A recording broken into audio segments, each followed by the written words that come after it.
As Intervox reports today, the Minister of Foreign Affairs of Chechnya reported that at the night of the 22nd of December, Russia has resorted to massive bombings of residential quarters of Grozny. 60 missiles and bombs were dropped on the city. There are 100 casualties, including 17 children. 250 people have been injured. This is said in the appeal of the chairman of the Foreign Affairs Department of Chechnya to the UN and the CSCE and the world community. Well-informed sources in the Russian leadership confirmed today that since 5 o'clock this morning, a massive bombing of the capital of Chechnya is underway. Today, chaired by the first Vice Premier, Alexis Skovets, a meeting was held in which the members of the government, the Security Council, and representatives of the President's administration participated. At this session, they discussed the situation in Chechnya and actions undertaken by the President and the government to restore constitutional lawfulness and provide economic aid for the Republic. While the State Duma of Russia is concerned with preparing yet another draft, this time in connection with the resolution which contains a warning to the countries of the near-abroad countries on the impermissibility of interference in the internal affairs of Russia in view of the events in Chechnya. The situation in the conflict zone from dramatic is gradually growing tragic. Each day the lists of those killed, injured or missing Russians is increasing, notwithstanding what their ethnic origin is, Russian or Chechens. The last 2 weeks have demonstrated that even the instructions of the President Boris Yeltsin on the unwavering compliance with the entire scope of the application of the Russian Constitution on the territory of Chechnya no longer has the force which it could have had 2 years ago. Units of the Russian army and internal affairs at times don't know how to act in that unusual situation, and not because the command authorized to conduct a military operation always lacks precise instructions from the high leadership. The main reason in this situation is the fact that Russians in military uniforms face not enemies or adversaries, but also Russians who simply have become hostages of the situation. As is reported from the press center of internal affairs, Dudayev's military supporters attempting to prove the thesis that Russian leadership is waging war against the Chechen people brutally are dragging the peaceful population into armed resistance, fighting under the shield of old people, women and children. This was confirmed, for example, by the clash near the Cossack village Petropavlovskaya. Combat reports of both sides from conflict zones are naturally contradictory. For example, the headquarters of the Chechen Armed Forces states that at night on Thursday, Grozny again was subjected to air bomb attacks, and one of the bombs landed in a residential home. According to the press service of the Russian government, last night, operations continued to disarm unlawful formations. Bombs were dropped on strongholds. The city Grozny was not subjected to bombings. Although through the efforts of gunmen, bombings were simulated in residential quarters. But during the day, evidently, this was not an imitation.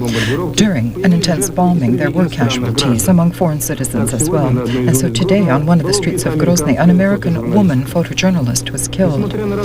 Despite the various interpretations of events in Chechnya, probably it will not be easier for our soldiers or the ordinary citizens, far from the ambitions of political leaders. But the blood of Russians, unfortunately, continues to flow, as evidenced by the report of my colleague Natalia Prokofyeva, who spent an entire week in the center of these dramatic events. The day before yesterday, in our program, news was reported that in Chechnya at Petropavlovskaya, while coming into landing, a medical helicopter was shot down, which was to evacuate injured. Among casualties, 2 medical doctors were named, but this news, reported by an agency, included an error. While it was being aired, one of the doctors, the senior lieutenant of the medical services, Vladimir Yermolov, was in the operating room of the hospital of the Pan-Russian Center of Medical Disaster Defense. These were difficult moments. Many knew Yermolov personally and the killed Major Pakhlubin. But at this time, the Major's life isn't in the clear, not yet. They spoke of a crew which perished as the best of those involved in the evacuation of injured. Doctors are calm today for the life of Vladimir Yermolov, but his spine has been damaged. In the report on the helicopter's destruction, there was one more slight mistake. It truly was being flown with doctors to evacuate injured, but this was a military helicopter without the identifying symbol of the Red Cross on board, and now it's pointless to discuss is the Red Cross protection or danger. The Service of Medical Catastrophes is involved in other regions adjacent to Chechnya. The first aid brigades, 150 of them, are constantly on duty with 6 helicopters, and it seems all of this will be needed.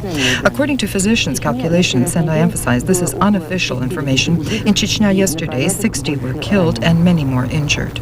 The press service of the government today refuted news that the Minister of Defense, Pavel Grachev, ostensibly removed from commanding the operation in Chechnya the commander of the Northern Caucasus Military District, Alexei Mityukhin, his first deputy, Vladimir Chilegin, and the commander of the headquarters of the North Caucasus District, Vladimir Potapov. These generals continue to fulfill their duties and are heading the operation to restore constitutional order in Chechnya. When the program had begun to air, we were receiving from a channel from Nazran material from our special correspondents who were in Grozny today and returned to the Ingushetian capital. Now it's being prepared and we'll return to it a little later. A convoy of the International Committee of the Red Cross through Nazran to Grozny delivered surgical apparatus in a volume sufficient to provide emergency medical aid for 700 injured. Also, ITER-TASS reports that the International Committee of the Red Cross is carefully following the situation of refugees from Chechnya, specifically in Ingushetia and Dagestan, and plans to send aid for thousands of resettled individuals who found refuge there. In Dagestan, during the last 2 days, the flow of refugees has decreased drastically from Chechnya. And so, during the hours that our film crew was located at this main immigration path, it's not far from Hasayurt, they were seeking asylum with their neighbors, and they were only a few families from Grozny and other centers with military activity. This can be assessed as the repercussions of the decision of the State Council of Dagestan, at whose extended session a resolution was adopted on additional measures in order to tighten the protection in the Republic of the national border of Russia. But a special regimen, incidentally imposed for 1 month, does not apply to refugees in any case. It was imposed with the aim of preventing the penetration of extremist armed groups into this area and weapons not only from Chechnya but other adjacent countries, Azerbaijan and Georgia, and also via sea. And this is why today there was such strict control over the movement of transportation. And at this part of the road closest to Khasayurt, the Rostov-Baku stretch, and at other basic and circumventing transportation routes. The priority, immediate mission of the Internal Affairs, of the Ministry of Internal Affairs, the Minister of Internal Affairs, Viktor Yerin, said is to restore constitutional lawfulness in the Republic and ensure rights and liberties of the citizens on a territory which is an inexorable part of the Russian Federation. The minister spoke today at an extended meeting of the Ministerial Council of Internal Forces. A significant part of the Chechen Republic is being redirected along peaceful tracks. This was said to the press today at the Press Center of Information within the administration of the President of Russia, the Deputy Minister of Internal Affairs, the Colonel General Alexander Kulikov. He said that in regions where Russian forces have entered, patrol brigades of the Ministry of Internal Affairs are beginning to work, and together with local residents, the normal militia departments will be created. There were no losses among the Russian militia there. Participants of the press conference, and including the acting head of the Department of Information under the President's administration, were interested in the question of effectiveness of security measures undertaken in Moscow. For several days in Moscow, there were essentially no clashes initiated by the criminal element. Secondly, yesterday, for the first time in the day, we recorded 0 murders in Moscow. The number of stolen vehicles has drastically reduced. And now watch the report which we've just received from our special correspondents from Grozny. Last night, Grozny was bombed from the air and was shot at from tank artillery. Especially the center of the city was affected, and the residential block in the first subdivision in this zone destroyed were multi-storied homes and single-family homes. There are no official facts on the casualties among the population after the night bombings, but it's known that there are serious injuries. Since morning in Grozny, cannonade was heard from the village Petropavlovskaya, where artillery is actively deployed. Today, at the fringe of the city, a Chechen who was passing by the village and shot by snipers was buried. In Grozny, there are reports about clashes near the town Yermolny and the Cossack village Asinovskaya. During the day today, the center of Grozny was overflowing with residents, but at approximately 12 o'clock noon, when next to the homes destroyed last night, the film crew from the program Time was located. Over Grozny, an airplane appeared.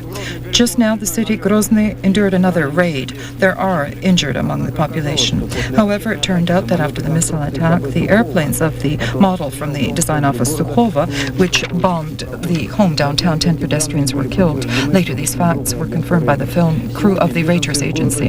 Today, refugees from the city are moving along one route, yet unblocked by Russian forces. A family of Russian residents of Grozny, who we met here, being evacuated by a Chechen whose relatives have all died, is fleeing from the constant blows by Russian aviation.